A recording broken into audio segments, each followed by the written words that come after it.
पीछे जब ग्रेजुएशन किया था तब मैं श्योर नहीं थी कि मुझे किस फील्ड में जाना है या फिर क्या करना है, कैसे करना है। क्योंकि उस टाइम मैं जब बीए करने वाली थी तो फिर मेरे दिमाग में ये था कि बीए करके सिर्फ घर गृहस्थी के ही काम किए जाते हैं। कुछ ऐसा माहौल भी क्रिएट हो जाता है स्कूल में कि लोग बीए को कुछ समझते ही नहीं है। पर अब मुझे बीए की वैल्यू समझ में आती है और मैंने बीकॉम करके ही क्या ही कर लिया। अब तो मुझे ऐसा लगता है कि बीकॉम करना ही मेरे लिए गलती हो गया।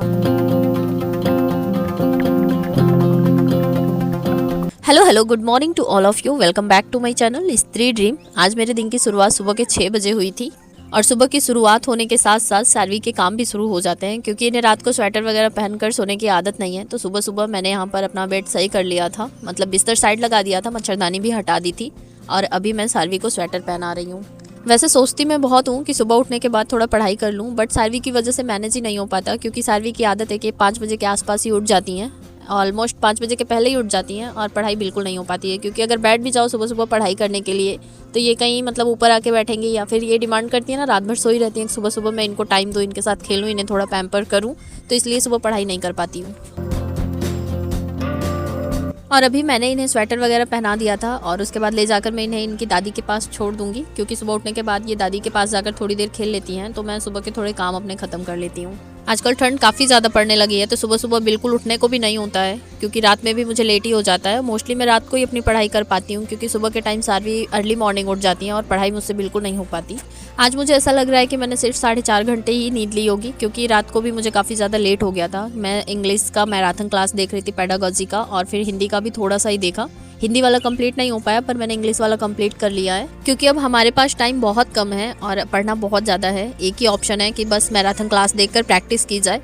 और ऐसे बहुत सारे कमेंट्स भी आते हैं कि सीटेट का एग्ज़ाम घर पर रहकर बच्चे देखते हुए लोगों ने पास कर लिया है। कहीं ना कहीं मोटिवेशन का भी काम कर रहा है और अंदर ही अंदर डर भी लग रहा है क्योंकि अब सीटेट का एग्ज़ाम क्वालिफाई करना बहुत ज़्यादा इंपॉर्टेंट हो गया है मेरे लिए।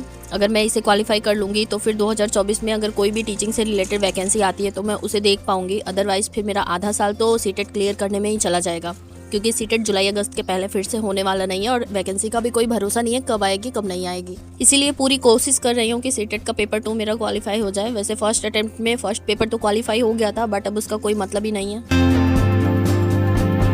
बहुत मुश्किल हो जाता है बच्चे के साथ स्टडी करना क्योंकि बच्चे बहुत ज़्यादा डिस्टर्ब करते हैं, बहुत ज़्यादा कंसंट्रेशन बनाना पड़ता है जो कि बिल्कुल नहीं हो पाता। पर ट्राई पूरा कर रही हूँ मैं कि हो पाए क्योंकि मुझे अब 2024 ना खाली नहीं चाहिए। 2023 से ही मैंने सोचा था कि मैं कुछ कर लूँगी बट बहुत सारी मेरी खुद की गलतियाँ हैं जिसकी वजह से मैं नहीं कर पाई। बट 2024 में ऐसी कोई गलती मैं दोहराना नहीं चाहती जो मैंने 2023 में की है क्योंकि अब मैं बस यही चाहती हूँ कि मैंने जो कुछ भी कर रखा है अपनी लाइफ में, जो भी स्टडी किया है उसका मैं यूज़ करूँ क्योंकि मुझे अब इस सिचुएशन से ज़रूर बाहर निकलना है। अपने लिए ना सही अपनी बेटी के लिए निकलना है क्योंकि मुझे उसे एक अच्छा फ्यूचर देना है जो कि मैं यहाँ रहकर कभी नहीं दे सकती। पीछे जो भी टाइम बीता है उसके लिए मुझे बहुत ज़्यादा अफसोस होता है कि पता नहीं कैसे मैं इस तरह से सोचती थी कि जब सही समय आएगा तब पढ़ लूँगी, जिसके चक्कर में स्टडी से बहुत ज़्यादा दूरी भी हो गई। और अभी ऐसा लगता है ना कि वो टाइम मुझे यूटिलाइज़ करना चाहिए था। फिलहाल स्टडी कभी छोड़ी नहीं थी पर जितने एफर्ट्स अब डाल रही हूँ, अगर इस तरह से मैं उस टाइम पढ़ी होती तो शायद अब तक मैं कहीं ना कहीं सक्सेस हो गई होती। मुझे हमेशा से ही ऐसा लगता था कि मैं अपने पैरों पर स्टैंड हो जाऊं, बट बहुत सारी चीज़ें हैं जिसकी वजह से मैं नहीं कर पाई और कहीं ना कहीं मेरी खुद की भी गलती है क्योंकि जिसको पढ़ना रहता है, कुछ करना रहता है, वो किसी भी सिचुएशन में रहकर पढ़ लिख सकता है। ये सब बहाने होते हैं कि मेरे साथ ये था इसलिए नहीं किया या फिर कुछ भी था XYZ। इन सब चीज़ों से कोई फ़र्क नहीं पड़ता। जिसको करना है पहले के टाइम में लोगों के एग्जाम्पल देख लो, सब लोग बहुत मेहनत से पढ़कर कहीं ना कहीं सक्सेस हुए हैं। 2023 जब आया था तो इससे बहुत सारी उम्मीदें थी कि 2023 में कुछ बहुत अच्छा होगा, बट अब मैं अगर एनालाइज करती हूँ 2023 का तो ऐसा कोई मैंने खास काम किया नहीं है जिसकी वजह से मेरी सिचुएशन या फिर कुछ भी चेंज हो जाए। उसके लिए मुझे पहले खुद मेहनत करनी पड़ेगी, उसके बाद ही मैं 2024 से कोई उम्मीद कर सकती हूँ। ये सबसे बड़ी बात है जो मैंने 2023 से सीखी है। पीछे जब ग्रेजुएशन किया था तब मैं श्योर नहीं थी कि मुझे किस फील्ड में जाना है या फिर क्या करना है, कैसे करना है। क्योंकि उस टाइम मैं जब बीए करने वाली थी तो फिर मेरे दिमाग में ये था कि बीए करके सिर्फ घर गृहस्थी के ही काम किए जाते हैं। कुछ ऐसा माहौल भी क्रिएट हो जाता है स्कूल में कि लोग बीए को कुछ समझते ही नहीं है। पर अब मुझे बीए की वैल्यू समझ में आती है और मैंने बीकॉम करके ही क्या ही कर लिया। अब तो मुझे ऐसा लगता है कि बीकॉम करना ही मेरे लिए गलती हो गया क्योंकि अब ऐसा रियलाइज़ होता है कि उस टाइम अगर सही डायरेक्शन में काम किया होता तो शायद आज लाइफ कुछ और होती। फिलहाल कोई बात नहीं, चीज़ों को लेकर पछताने से कोई मतलब नहीं है। जो है वो हकीकत है हमारे लाइफ की और हमें इस पर काम करना चाहिए, ना कि जो पीछे बीत गया है उसको सोचकर आज ख़राब कर लेना चाहिए। अभी 2023 में एक काम मेरे साथ बहुत अच्छा हुआ है कि मैंने बीएड कर लिया था। वो भी मैंने ज़बरदस्ती ही किया है क्योंकि मुझे बीएड और टीचिंग में कभी भी इंटरेस्ट नहीं था। मैंने आप लोगों को पहले भी बताया है पर मेरे हस्बैंड का बहुत बहुत धन्यवाद कि उन्होंने मुझे बीएड करा दिया। अब मुझे ये समझ में आता है कि मेरे पास एक प्लस पॉइंट हो गया है कि मैं अगर करना चाहूँ तो इस फील्ड में भी बहुत कुछ कर सकती हूँ।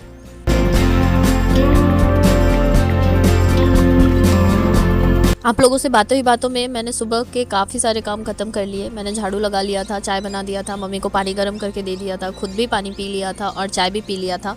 और 30-30 क्वेश्चन वाले जो मॉक टेस्ट होते हैं टेक्स्ट बुक पर, उसको भी 2-3 मैंने यहाँ पर सॉल्व कर लिया था। उसके बाद फिर मैं नहाकर यहाँ पर आ गई थी अपने रूम में और सारवी सो गई थी और फिर मैं वहाँ पर मच्छरदानी लगा दी थी, क्योंकि आजकल चूहे बहुत ज़्यादा हो गए हैं और ये बेड पर भी चढ़ जाते हैं। डर लगता है कहीं काट ना लें।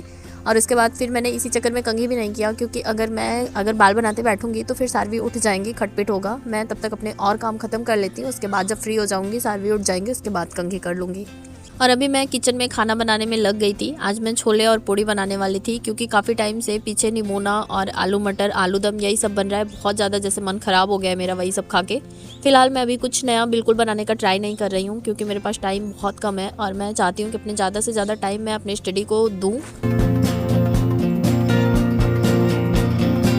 हम सभी को हमेशा यही चीज़ फील होता है कि दुनिया में सबसे परेशान इंसान हम हैं। हम अपने आजू बाजू के लोगों को देखकर बस यही सोचते हैं ना कि उनकी लाइफ कितनी अच्छी है, लेकिन लाइफ ना किसी की भी अच्छी नहीं है। लाइफ में सिर्फ सेटिस्फैक्शन होना ज़रूरी है। जो चीज़ें हम चाहते हैं वो चीज़ें हमारे जीवन में हों। बाकी लाइफ में संतुष्टि ना मरते दम तक कभी नहीं आती, किसी को भी नहीं आती। हम लड़कियों की आदत होती है, हम पता नहीं क्यों दूसरों से एक्सपेक्ट करने लगते हैं कि लोग हमारे लिए करें। अगर हमारे हाथ में, मुझे ऐसा लगता है कि कुछ भी क्वालिटी है तो उसको हम यूज़ क्यों नहीं करते। अगर हमें कुछ आता है, जैसे मैं अपनी बात करूँ तो मैं अपने लाइफ में सिर्फ अपनी स्टडी को ही इंपॉर्टेंस दी। इसके अलावा मैंने कभी कोई हॉबी ही नहीं बनाई। मेरी एक ही हॉबी थी या फिर मेरी ज़रूरत थी कि मैं घर के काम करती थी और सिर्फ पढ़ाई करती थी। तो मुझे घर के काम बहुत अच्छे से आते हैं और पढ़ाई भी बहुत अच्छे से आती है। घर के काम तो मेरे कंटिन्यू रहे, पर मेरी पढ़ाई कहीं ना कहीं पीछे छूट गई। जिस लेवल की पढ़ाई तब हुआ करती थी, अब मुझे ऐसा लगता है ना मैं वैसा कभी नहीं पढ़ पाती और शायद फ्यूचर में भी कभी नहीं पढ़ पाऊंगी। बट जब चीज़ें हमारे अकॉर्डिंग नहीं होती है, लाइफ हमारे अकॉर्डिंग नहीं चल रही होती है, तब हमें ये चीज़ कहीं ना कहीं रियलाइज़ होने लगती है। जैसे मुझे हुआ कि मैंने अपने जो भी घर के काम मुझे आते थे, खाना बनाना आता था, मेरी हॉबी भी थी खाना बनाना, पर कहीं ना कहीं मुझे अब इन सब चीज़ों से नफरत होने लगी, क्योंकि लाइफ ना बस इन्हीं सब चीज़ों के बीच में सिमट कर रह गई है। मुझे ऐसा लगता है कि मुझे स्टडी भी तो आती थी ना, कितना अच्छा मैं मतलब पढ़ाई में स्कोर करती थी, तो मैं उसे कंटिन्यू क्यों नहीं रखती। शादी के पहले की बात हो या शादी के बाद की बात हो, अगर हमें घर के काम, लड़कियां फिलहाल घर के कामों के लिए ही लोगों को लगता है बनी हैं। घर के काम कुछ भी काम करा लो लड़कियों से, तो ऐसा तो है नहीं कि हम मना कर देते थे। हाँ, अपने मायके में जब होते थे तो शायद कभी मना भी कर देते थे, पर जब से ससुराल में है मुझे नहीं लगता कि ऐसी कोई भी लड़की होगी जो इन सब कामों से छुटकारा पाती होगी। तो कहीं ना कहीं फिर ये चीज़ें ये भी तो मैटर करती है ना कि अगर हम उनके लिए इतनी एनर्जी रख सकते हैं तो अपनी पढ़ाई के लिए क्यों नहीं रख सकते। अगर हम अपनी पढ़ाई करेंगे तो हो सकता है आगे चलकर हमारी लाइफ चेंज हो जाए, हमारी लाइफ स्टाइल चेंज हो जाए, हमारे बच्चों का फ्यूचर चेंज हो जाए। पहले के लोगों की लाइफ में एजुकेशन नहीं होता था, इसलिए उनके ऊपर जैसे भी पड़ता था, जो भी पड़ता था, चाहे मन से चाहे बेमन से, वो लोग रहते थे, अपना जीवन ऐसे ही जीकर गुजार देते थे। पर अगर हमारे पास कोई क्वालिटी है तो हम उसका यूज़ करके अपने जीवन को क्यों नहीं बदल सकते। फिलहाल ये सारी चीज़ें ना अपने अंदर से आने वाली चीज़ें होती हैं, क्योंकि अगर हम जब तक नहीं चाहेंगे तब तक हमें कोई कितना भी मोटिवेट करे या फिर कुछ भी कर ले हमारे साथ, हमें कोई फ़र्क नहीं पड़ता। पर जिस दिन अगर हम चाह लेंगे ना तो फिर हम कुछ भी कर सकते हैं। आज मैं पीछे कम से कम 10 दिन से बहुत ज़्यादा एफर्ट्स डाल रही हूँ कि मैं सीटेट का एग्ज़ाम क्वालिफाई कर लूँ। अब मुझे समझ में आ रहा है ना कि ये सब मैंने अगर पहले किया होता तो शायद अभी बहुत कुछ कर ली होती मैं। पर कोई बात नहीं, देर से आए दुरुस्त आए। अभी 2024 में तो अब मुझे कुछ ना कुछ कर ही लेना है, क्योंकि जैसे मैं अभी बीकॉम करके पछता रही हूँ कि मैंने बीकॉम क्यों किया था, तो अभी मैंने बीएड कर लिया है। कुछ टाइम ऐसे बीत जाएगा तो फिर मैं ये भी पछतावा करूँगी ना कि मैंने बीएड किया ही क्यों। 1 लाख रुपए लगाकर फालतू में मतलब डिग्री लेकर रखने के लिए तो किया नहीं है, इसलिए इसको कुछ यूटिलाइज़ करूँ। ऐसी बहुत सारी लड़कियाँ जो बीएड की हैं, शादी के बाद उन्हें करा दिया जाता है, पर वो कभी हिम्मत ही नहीं कर पाती हैं कि मैं मतलब अपनी लाइफ में कुछ करूँ। लड़कियों को ना अंदर से ये चीज़ें सोचनी चाहिए, खुद से सोचनी चाहिए। उन्हें कोई मोटिवेट नहीं कर सकता। जब तक हम खुद नहीं चाहेंगे कोई कुछ नहीं करा सकता। फिलहाल मैं आप लोगों को भी यही सलाह दूंगी कि आप लोग भी अगर टीचिंग लाइन में या फिर किसी भी एग्ज़ाम से जुड़े हैं तो उसकी प्रिपरेशन अब से कंटिन्यू कर दीजिए, क्योंकि ये साल अब जाने वाला है। आज इस साल का आखिरी दिन है। 2024 कल से लग जाएगा। एक नई उम्मीद के साथ, एक नई सुबह के साथ, एक नई शुरुआत कीजिए और अपनी लाइफ में कुछ कीजिए, क्योंकि ऐसे बैठकर ज़िंदगी नहीं बीतने वाली है। सिर्फ हम अंदर ही अंदर ना बहुत सारी चीज़ें हमारे होती हैं, ऐसा नहीं है, हमारी भी बहुत सारी इच्छाएं होती हैं जो कि हम नहीं पूरे कर पाते हैं। तो अगर हम कभी कहीं स्टैंड हो जाएंगे तो आप सोच कर देखिए कि क्या तब भी आप ऐसे ही सोचती रहेंगी या फिर कुछ कर पाएंगी। मुझे तो बस अब यही सोचकर बहुत ज़्यादा एक्साइटमेंट हो रहा है कि 2024 में मैं सक्सेस होने वाली हूँ। 2024 के लास्ट तक चाहे जैसे मुझे अपनी लाइफ में अब कुछ कर लेना है, क्योंकि अगर मैं टारगेट नहीं करूँगी, चीज़ों के लिए एफर्ट्स नहीं डालूंगी, तो फिर ऐसे बैठे बैठे तो कुछ होने वाला नहीं है। मुझे याद आता है कि जब हम लोग स्कूल में हुआ करते थे तो कितनी सारी प्लानिंग किया करते थे ना कि लाइफ में ऐसे करना है, वैसे करना है, और इस तरह से हम लोग मिलेंगे, ज़िंदगी हमारी इस तरह से चलेगी। कितना अच्छा टाइम हुआ करता था। और अब बहुत सारा टाइम बीत जाने के बाद ऐसा लगता है कि वो टाइम कितना अच्छा था। उस टाइम के बाद हमने जैसा सोचा था उस फील्ड में हमने काम ही नहीं किया, हमने अपने ज़िंदगी को दूसरे रास्ते पर डाइवर्ट कर दिया। और अब टाइम आ गया है कि हम अपनी चीज़ों को सही रास्ते पर डाइवर्ट करें और अपनी लाइफ को अपनी लाइफ में सुधार ले आएँ और अपनी लाइफ को चेंज करें। जैसा हम चाहते थे ज़िंदगी वैसी होनी चाहिए। ज़िंदगी बार बार नहीं मिलती है, एक बार लाइफ मिली है, जैसे जीना है जिसको, खुलकर जियो। अभी भी बहुत ज़्यादा लेट नहीं हुआ है। जहाँ भी जिस भी पड़ाव पर हो लाइफ के, अगर आपके हाथ में स्टडी है, आपको स्टडी आती है, तो अपनी स्टडी को कंटिन्यू कीजिए और 1 साल तक लगातार कंटिन्यू करके स्टडी देखिए। उसके बाद अगर लाइफ में परिवर्तन ना आए तो फिर कहिएगा। और मैं ये चीज़ें ना करके दिखाऊंगी आप सभी को, इसीलिए मैं आप सभी के साथ जुड़ी भी हूँ, क्योंकि मुझे ऐसा लगता है ना कि चीज़ें सुधारना बहुत ज़्यादा ज़रूरी है। मुझे ऐसे बहुत सारे कमेंट्स आते हैं, मैं अपने आसपास में ऐसे बहुत सारे लोगों को देखती हूँ कि चाहते तो लोग बहुत कुछ हैं ज़िंदगी से, पर जो ज़िंदगी उन्हें मिल जाती है बस वो उसी में रह जाते हैं। मैं अब एक नई पहल करना चाहती हूँ, मैं इन सब चीज़ों से बाहर निकलना चाहती हूँ और चाहती हूँ कि मैं भी लोगों के लिए ना प्रेरणा का स्रोत बनूँ। लोग एग्जाम्पल दें कि हाँ, इस सिचुएशन में, इस कंडीशन में रहकर अगर इन्होंने कर लिया तो हम क्यों नहीं कर सकते। ऐसा नहीं है कि मेरे पास टेंशन नहीं होता है या फिर मेरे अंदर थकान नहीं होती है या फिर मुझे प्रॉब्लम नहीं होती है। बहुत कुछ होता है, पर अगर हम चाहते हैं ना, एक विल पावर नाम की भी चीज़ होती है, अगर वो स्ट्रॉन्ग कर लेंगे ना तो फिर कुछ भी कर लेंगे जीवन में। मुझे ऐसा लगता है कि औरत को लोग कहकर सिर्फ कमज़ोर बना देते हैं, क्योंकि इस पृथ्वी पर औरत जितना ताकतवर इंसान कोई दूसरा हो ही नहीं सकता। अपने आप से पूछ कर देखिए, आप लोगों को भी शायद ये चीज़ें फील होंगी। और आज के लिए बस इतना ही। मेरा वीडियो भी आज बहुत ज़्यादा लंबा हो गया क्योंकि मेरे अंदर बहुत सारी बातें चल रही थी। हाँ, मुझे लोग बोलते भी हैं ना मैं बहुत अच्छा बोलती हूँ, तो मैं ऐसा कुछ भी नहीं सोचती कि मैं बहुत अच्छा बोलूँ। मैं बस जो चीज़ें फील करती हूँ वही सारी बातें आप सभी के साथ शेयर कर देती हूँ। हम लड़कियों की लाइफ लगभग सबकी सेम ही है, इसलिए लोग अपनी लाइफ से रिलेट कर देखते हैं तो उनको लगता है कि मैं उनकी लाइफ से रिलेटेड चीज़ें बोल रही हूँ, पर ऐसा कुछ भी नहीं है। हमारी लाइफ सबकी सेम ही है और इन सब चीज़ों से हम खुद ही निकल सकते हैं, हमें कोई और दूसरा निकालने नहीं आएगा।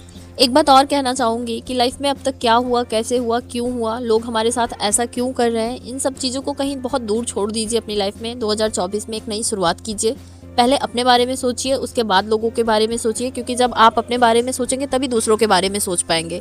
अदरवाइज आप ये सोचेंगे जो लोग आपको सोचवाएंगे, और जब लोग आपको सोचने के लिए मजबूर करते हैं ना तो फिर आप अपनी लाइफ में कुछ नहीं कर पाते हैं। इन सब चीज़ों से जितना दूर रहेंगे उतना अच्छा रहेगा हमारे लिए, सबके लिए, और हमारे दिमाग के लिए सबसे ज़्यादा। और अगर हमारा दिमाग फ्री रहेगा तो हम अपनी स्टडी बहुत अच्छे से कर पाएंगे। हमारे आसपास में भी क्या हो रहा है ना, इससे भी हमें बिल्कुल फ़र्क नहीं पड़ने देना है खुद को। हमें अब अपने टारगेट को सिर्फ देखना है और उसे अचीव करने की पूरी कोशिश करनी है, क्योंकि ज़िंदगी हमारी है। हमें बेहतर पता है कि हमें ज़िंदगी को कैसे बिताना है, कोई दूसरा हमें नहीं बताएगा कि हमें लाइफ कैसे बितानी है। तो बस आज के लिए इतना ही, इस साल के लिए इतना ही। एडवांस में आप सभी को हैप्पी न्यू ईयर। उम्मीद करती हूँ कि ये वीडियो आप सभी को बहुत ज़्यादा पसंद आएगा और आप लोगों को बहुत कुछ सिखाएगा भी।